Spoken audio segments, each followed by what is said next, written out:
మీరు ఒక ప్రభుత్వ ఉద్యోగి, లేకపోతే నువ్వు చేసింది ఇది తప్పు అని చెప్పేసి నన్ను ఈ పాటికల్లా జైలుకి పంపించేవాళ్ళు. హర్షవేణి గారు, మీరు ఒక ప్రభుత్వ ఉద్యోగి, ఒక సింగిల్ పేరెంట్, నాకు తెలిసి చెప్పండి, ఒక బాబు కూడా ఉన్నాడు మీకు. ఆ దృశ్యాలు చూస్తుంటే నిజంగా భయానకంగా ఉన్నాయండి. అంటే మీరు ఒంటరిగా ఉన్న మహిళ, చుట్టుపక్కల ఎవరు కూడా లేరు, అంతమంది వాళ్ళు ఏం చేస్తున్నారో వాళ్ళకి అవగాహన లేదు, వాళ్ళ ఆ సోయలో కూడా లేని సిచ్యువేషన్ మనకు కనిపిస్తుంది. పోలీసుల దగ్గరే లాఠీ లాక్కొని కొడుతున్నప్పుడు మీకు అక్కడ ఎలాంటి రక్షణ లేదు. కానీ నిజంగా ఒక మనిషిని అంతవరకు నెట్టేసి తెగించే వరకు తెచ్చారు అంటే కనుక వాళ్ళు మృగాలు అనేది ఖచ్చితంగా అర్థమవుతుంది. కానీ మిమ్మల్ని మీరు రక్షించుకోవాల్సిన అవసరం కూడా ఉంది కదా. మీకు చిన్న బాబు ఉన్నాడు, మరి ఈ రకంగా మీరు అక్కడి నుంచి వెళ్లకుండా అక్కడ ఉంటే నిజంగా ఏదైనా జరగరానిది జరిగితే ఆ పిల్లోడు కూడా పాపం దిక్కులేనివాడు అవుతాడు కదా. అలా ఎందుకు ఆలోచించట్లేదు మీరు? బాబు విషయంలో నాకేమన్నా జరిగితే ఇంతవరకు వచ్చిన తర్వాత నాకేం జరిగినా పర్వాలేదండి. కాకపోతే నా బాబుకి ఏమన్నా అయితే నాకేమన్నా అయితే నా బాబుని చూసుకోవడానికి నా తమ్ముడు ఉన్నాడు, నా బాబుకి నాకు మధ్య మా ఆయన కూడా ఉన్నాడు. మేమిద్దరం మ్యూచువల్గా ఉంటాం మా సన్ గురించి,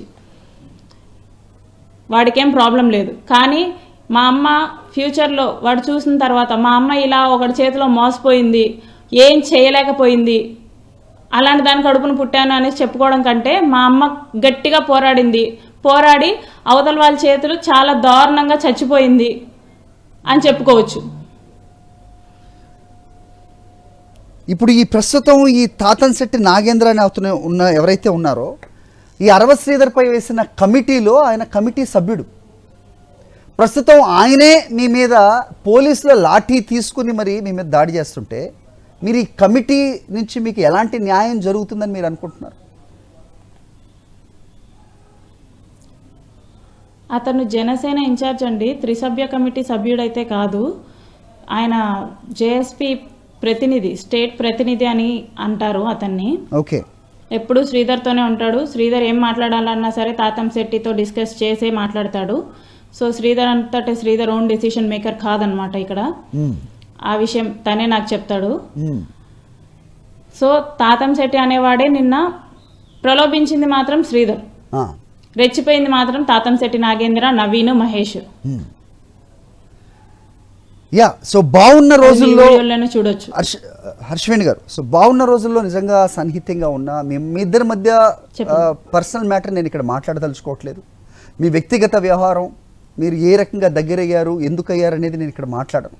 బట్ ఎంతో కొంత సన్నిహితంగానే ఉండేవాళ్ళు, లేదంటే అంతా బాగానే ఉన్న కాలంలో ఒక ఎత్తు అయితే, ప్రస్తుతం జరుగుతున్న దాడిలో కొంచెం మనసాక్షి ఉన్నవాళ్ళు దాడి చేసే వరకు అయితే వెళ్ళరు.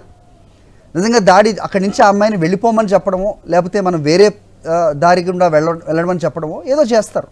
కానీ మిమ్మల్ని హత్యాయత్నం చేస్తున్నా కళ్ళారా చూస్తూ ఉన్నారంటే కనుక వాళ్ళ ఉద్దేశం ఏమై ఉంటుందని మీరు అనుకుంటున్నారు?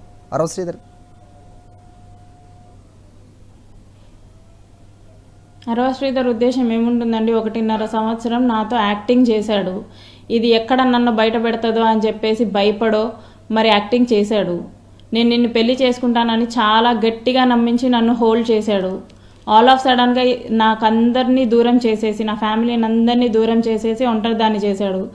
ఒంటరిగా ఉన్నప్పుడు నేను నిన్ను వదిలేస్తున్నాను అన్న ఒక మాట ఇచ్చేశాడు. నువ్వేం చేసుకుంటావో చేసుకో అనేసి అన్నాడు. సో 1.5 సంవత్సరం he literally waited and holded me.